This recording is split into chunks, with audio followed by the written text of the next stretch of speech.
All right, between life, love, work, kids, school, do you ever feel like a nut? Yeah, all the time.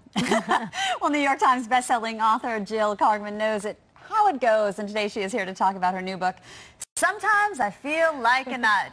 Where did that title come from? Well, for those of you who are old enough to remember, it's the Mounds and Almond Joy jingle from the 80s, and my father was in advertising at Doyle Dane Bernbach, legendary ad agency, sort of the Mad Men, but the Jewy Jewstein version, and without all the cocktails at lunch. They were actually productive. And, you know, my brother and I were always told to shut up during the commercials. When everyone in America was going to refill the Cheetos or go pee, we were told to be silent, and we were very attuned to campaigns. I know, we had to watch because that was the family business that my dad was so focused on. So when I aligned myself with one jingle when I was applying to colleges, it was Mounds and Almond Joy. Oh. Because I thought humor was a very important tool, and it was a big part of our family. And my dad paid his way through Columbia Business School doing stand-up comedy. Really? Yeah, you said you got your inspiration to just sort of laugh at everything that life throws at you. I do. From your dad. There are a lot of bumps in the road, as we all know, and humor is the best weapon to take it on. And I couldn't have gotten through anything without my sense of humor. My parents and my brother and I are always cackling at the table, and I just don't know how to be any other way. I mean, I think at the end of the day, obviously, there are different ways to measure a successful life, but we all know it's not career or money, and to us, it's, you know, how much you laugh. Not that you're going to be, like, sitting on Venice Beach with a bong, but, like, just enjoying life as much as you can. You're going to be sitting on Venice Beach with a bong. Well, I'm not saying, like, laugh as much as you possibly can to the detriment of everything else collapsing around you, but you just want to be able to have fun and enjoy everything as much as you can. Well, this is your first work, right? It's on your own? Because you have a partner? I had a partner for my first few books, and then I have 3 novels by myself. Okay. And this is my first nonfiction. Normally I write trashy novels for women and gay men. And but some straight men read the last one, actually, because it was set on Wall Street.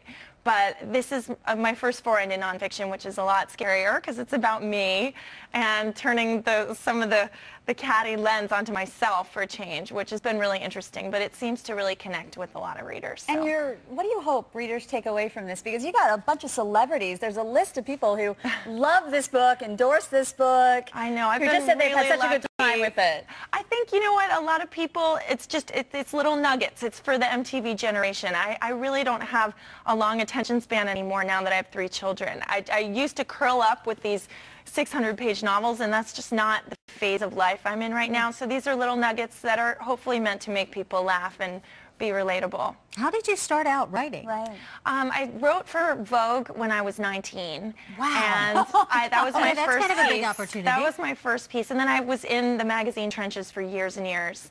And then my writing partner and I wrote a movie called Intern, which was at Sundance.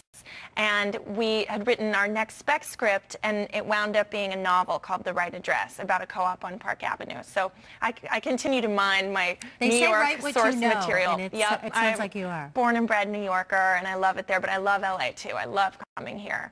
Definitely, it's a different set of material, but I just love writing about the city and sort of telling the stories, because a lot of the things are still relatable even if you live in a small town in Texas or Alaska or wherever it is. There's always the competitive mom scene. There's always, you know, over-the-top behavior. There's always climbers. I think somebody just called you the anti-tiger mom. This is getting a lot of attention right now. I know. You know, I'm not criticizing her. My thing with parenting is like whatever works, whatever gets your family through. I'm in survival mode, but I think Amy Chua might be horrified by my house because they're definitely the lunatics run the asylum sometimes. But you just want people to laugh. Humor is what it's about. It is.